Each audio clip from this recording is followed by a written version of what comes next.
Nossa leitura de hoje, ainda do livro Era uma Vez um Conto. Estamos no terceiro conto de Milton Ratum, Nas Asas do Condor. Milton Ratum, Nas Asas do Condor.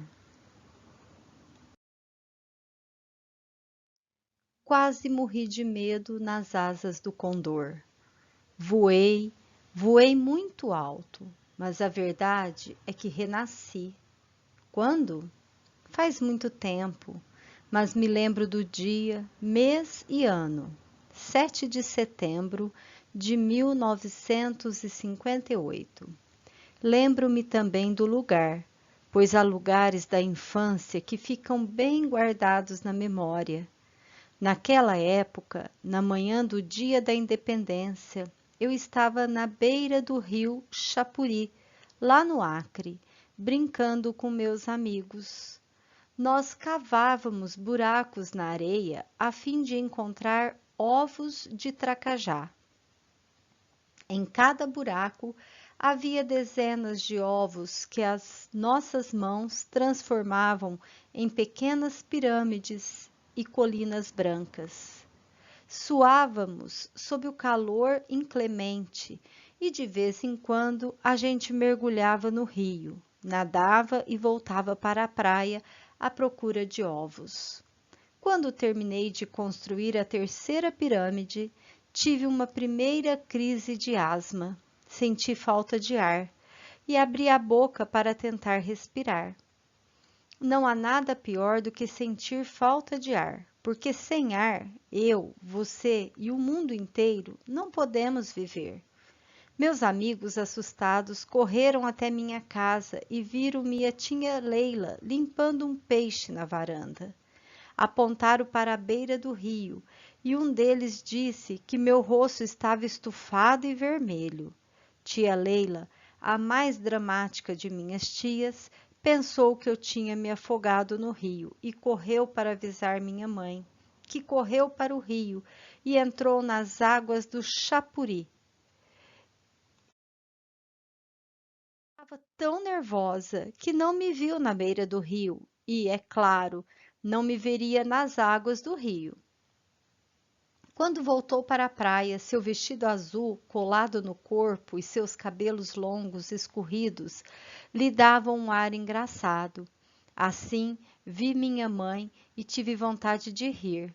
Mas se eu mal conseguia respirar, imagine se podia rir.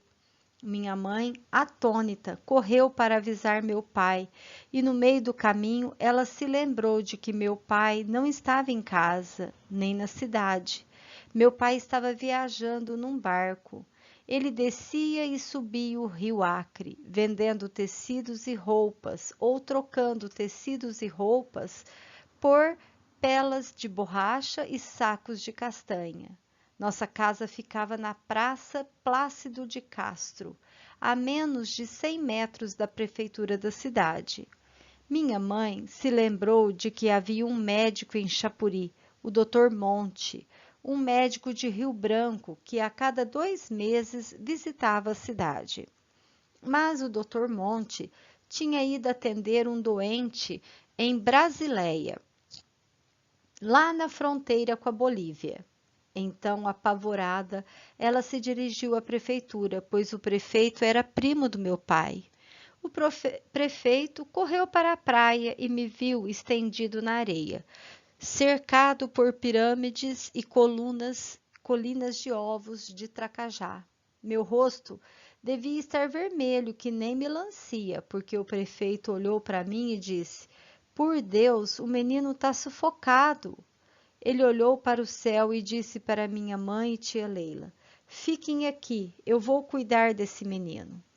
Ele me pegou pelos braços, carregou-me como se eu fosse um boneco de pano e me levou até o carro dele, um Ford velho, enferrujado, que nunca saía da cidade, porque não havia estrada de Chapuri a nenhum lugar, nem de nenhum lugar a Chapuri. mas havia uma estrada de barro que cortava a floresta e terminava numa pista de cascalho que devia ter uns 200 metros. Não sabia para onde o prefeito me levava. Então eu ouvi a voz dele. Lá está ele. Lá está o bonitão. E quem era ele, o bonitão? O Condor. Nos braços do prefeito, eu entrei no Condor. Era um avião verde e prateado, um bimotor alemão que passava por Chapuri a cada 15 dias e fazia uma viagem impressionante para São Paulo. O Condor escalava em 6 cidades, 2 da Bolívia e 4 do Brasil, antes de aterrissar na capital paulista. O prefeito, que sabia pilotar, disse ao dono do Condor que ia dar uma volta comigo. Além da falta de ar, comecei a sentir medo. Nunca viajara de avião e agora estava num aviãozinho que parecia um sapo metálico. Tremia de medo e, com medo e falta de ar, sentado na cabine, percebi que o avião corria na pista de cascalho. Fechei os olhos. Minha primeira aventura, voar com falta de ar aos 10 anos de idade. Quando abri os olhos, a cidade parecia uma maquete, uma cidade de brinquedo. Vi os 2 rios, o Acre e o Chapuru, como se fosse 2 cobras amarelas. O Condor ainda chacoalhava, o barulho dos motores era infernal e o vento que entrava pela janelinha da cabina tinha a força de um furacão. Aos poucos fui me acostumando com aquela ideia louca de voar. Estava nervoso, mas no ar. Era um milagre e também uma alegria, pois navegando no espaço, não sei por que comecei a respirar melhor.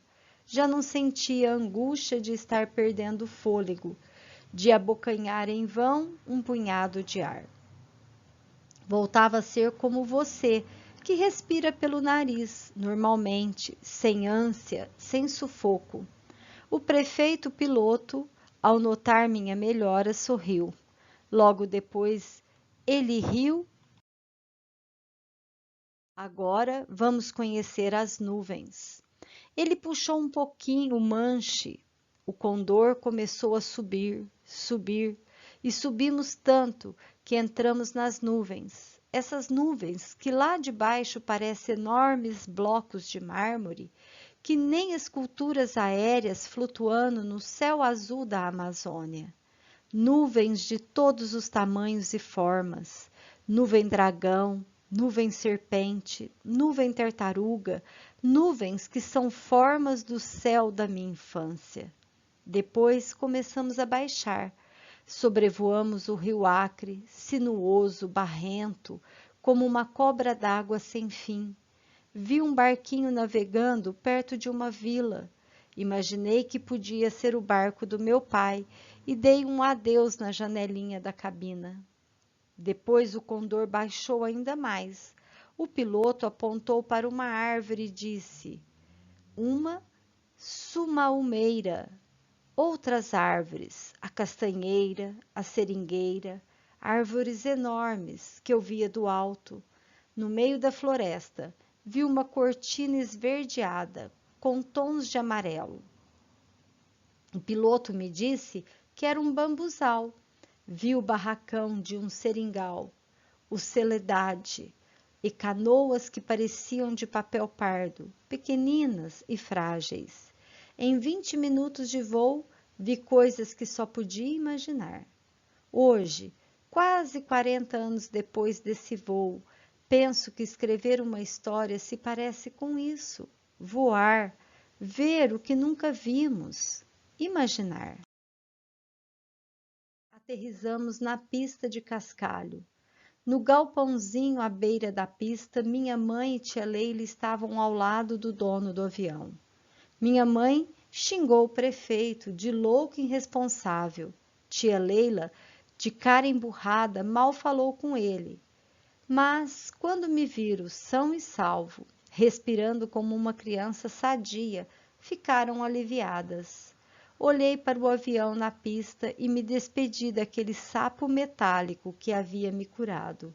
Enfim, agradeci aos céus, mas nunca perdi o medo de voar. Anos depois, iria voar muito, e em aviões ainda menores que o Condor, mas aquele voo foi inesquecível. Até hoje me lembro daquela manhã em que voei no Condor e vi lá do alto o mundo da minha infância.